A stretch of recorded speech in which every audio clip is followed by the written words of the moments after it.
I'm Brooke Gentile. I'm the Executive Director of the Organic Association of Kentucky, and I work with the Kentucky Farm Share Coalition.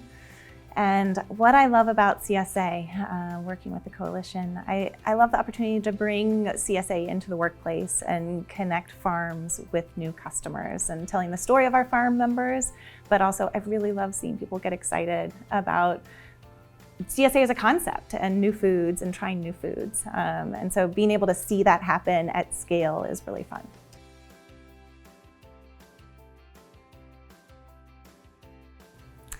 So with the Kentucky Farm Share Coalition, I play a large role in coordinating the farms, and that spans everything from communications to the logistics in the workplace, to program evaluation and then sharing that back out with the farmers.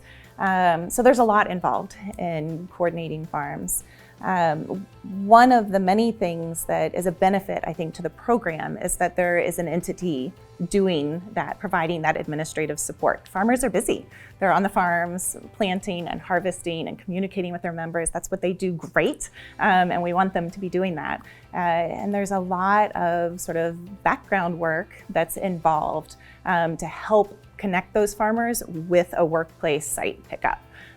So in terms of coordination, that's what we do. And it is hundreds of emails and follow-up phone calls and workplace visits to make sure that those programs are thriving.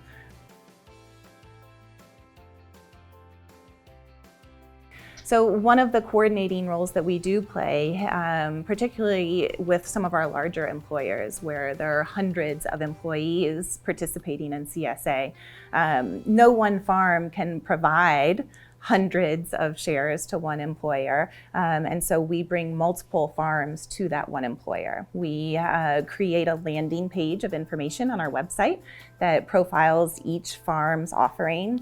We create language that works for all of those employees to investigate and learn about what the farm share offerings are. And with that comes some amount of synthesizing what those share opportunities are for employees and developing a common language so that employer and all of those employees know how to engage with the voucher program and how to select a share.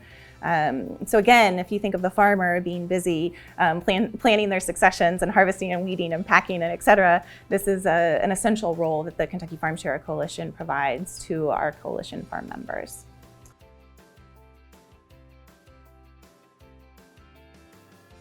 So when the Kentucky Farm Share Coalition began, we realized that we needed to have structure and bylaws and policy and procedures for how we were going to operate as a coalition.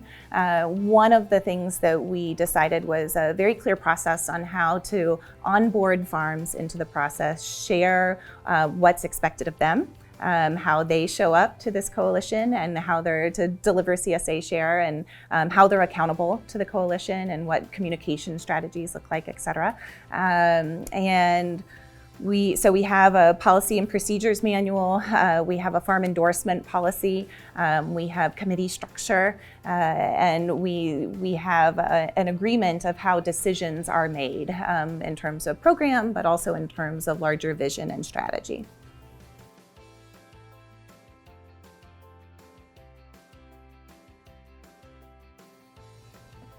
So a huge part of the work that we do at Kentucky Farm Share Coalition is reaching out to potential employers who might be interested in this wellness offering through CSA, and then trying to find a time to meet with them and talk with them in person to share about the program. It's really key that you get that face-to-face to be able to pitch the program and also answer the inevitable string of questions that they have. Most often because they are folks that don't know what CSA is from the beginning. So we start at the very beginning. Our initial email communication to them takes them straight to the landing page on our website, and we attach a quick one-pager that they could print out and share with their leadership team. We follow up during that in-person meeting with a short PowerPoint, but we also often have it in print form because most people want to be pretty informal about it. So we refer to key slides, but then we find that it's one of the most useful takeaways for them because they then take it to their leadership or their wellness team to share that document. When we're in that meeting, we often have to start out with the very basic of what CSA is. Basic definition, and then there are like 5 questions that people ask to clarify what it is. And from there, we move on to the value of offering a voucher as an employee health benefit and how that impacts more employees, how it has longer retention, how it really boosts sort of that participation in the workplace, and there's extreme value in that. And then we move on to the logistics of what farm do you want to partner with? What's your sign-up window? When does distribution start? Who's your point person here? Do you want to do a cooking demo during the season? Do you want to do a pre and post evaluation? Those are all the nuts and bolts, but we spend the most time in those beginning questions.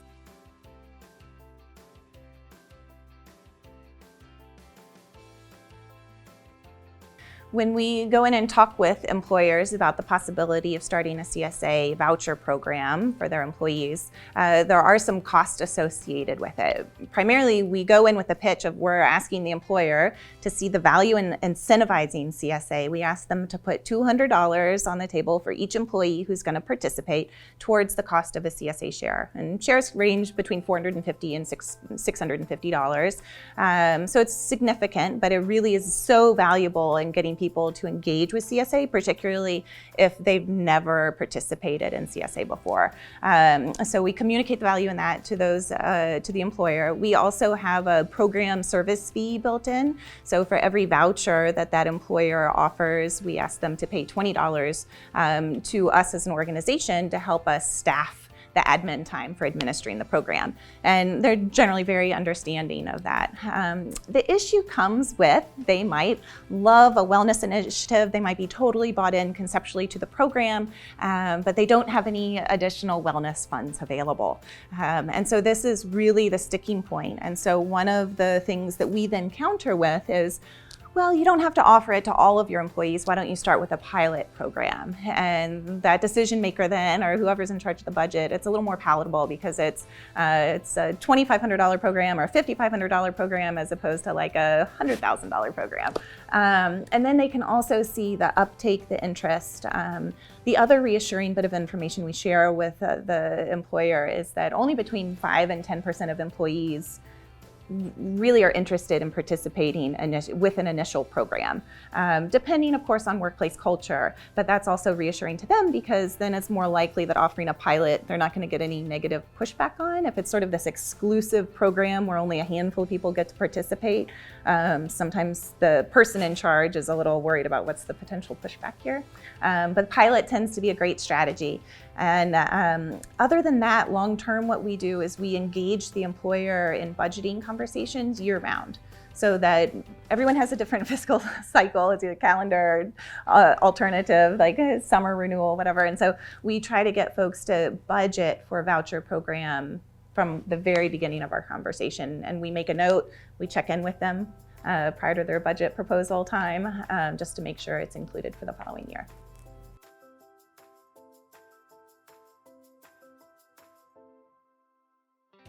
So with the Kentucky Farm Share Coalition, there's so much value in the coalition part of our being. It's housed under the nonprofit, the Organic Association of Kentucky, but the coalition itself is one of our program areas, but it's really made up of many partners that have come to the table to make this program possible. We couldn't do it without everyone showing up and contributing their area of expertise, but also helping us define how we move forward because it's new territory for us. So in the coalition, we have Oak as the nonprofit structure and sort of primarily fulfilling this admin role. But we also have our farmer partners who have sort of the voting voice in the direction of the program. It's very farmer-led. And those are the initial 5 farmer members. And each farm gets 1 vote when it comes to big decision-making process. So that's really important. And their recommendations sort of go up the chain to our full board of directors. So we're clear on that process. Our other coalition partners, we have an employer representative from the University of Kentucky who is sort of an early and fierce advocate of the program, just an incredible voice in what the possibilities are. And so we really value that contribution of what works and what the employer is thinking and what the value is from that health and wellness perspective. It's just so valuable for us. And then the K-Card is at the table as a third-party evaluator, but also really holding us accountable to what makes financial sense here in the program, both from the nonprofit administrative perspective, but also what's making sense from the farm's perspective. So it's really valuable to have that third-party analysis of what's going on, to ask the hard questions, and to be sort of this impartial person at the table to hold up a mirror for the rest of us when we're so in the weeds. It's hard to see what's going on sometimes. So it can't, I just am a big fan of having that evaluation process in place. And then, of course, we have University of Kentucky researchers at the table that play an invaluable role in collecting data so that we have the sort of the dollars and cents, the numbers to take to employers to make the case for this program. While everyone might feel well and good about, yeah, wellness programs are great, those employers are really looking at different bottom lines, one of which is financial bottom line, and so we have to have the data to make the case for them to put money on the table. In the coalition, we also have incredible partners that work in this farm-to-table coordination space. They do a lot of value chain coordination, and they bring an incredible skill set, but also an expansive network and recognition to our partnership. So they're able to help us connect with employers in very meaningful ways, and they also have the weight of their own employer, which is a city or county government behind them, that helps bring validity to the program and can get us indoors for certain meetings that we wouldn't otherwise be a part of. Outside of that, really making connections with specific employers and starting those partnerships, having those farm-to-table coordinators as part of the coalition, they're out in the community every day talking about what's possible, right? And talking about economic impact of local food procurement. And Kentucky Farm Share Coalition is part of their narrative when they're out there giving presentations or in informal conversations. And that brings an incredible value to the program as well.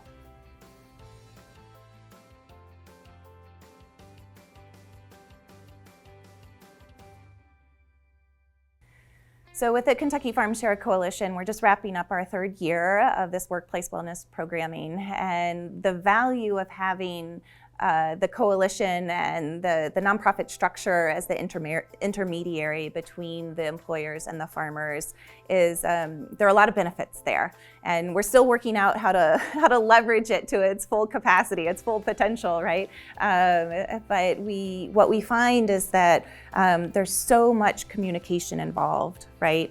That the farmers can't quite keep up with that level of communication that's required to have the program thrive through that growing season. And also in the scenarios where we're working with large employers, they don't want to be communicating with 5 farms about one program that's not necessarily a huge priority for their operation, right? And so we provide that value to both the employer and the farmers by being in the middle there. We also can then, as a nonprofit, sort of hold the space for discussions around what shapes the program takes and what we should consider in terms of our project evaluations. These are all things that require certain capacity that neither the employer nor the farmers are going to want to invest their time and resources in making happen.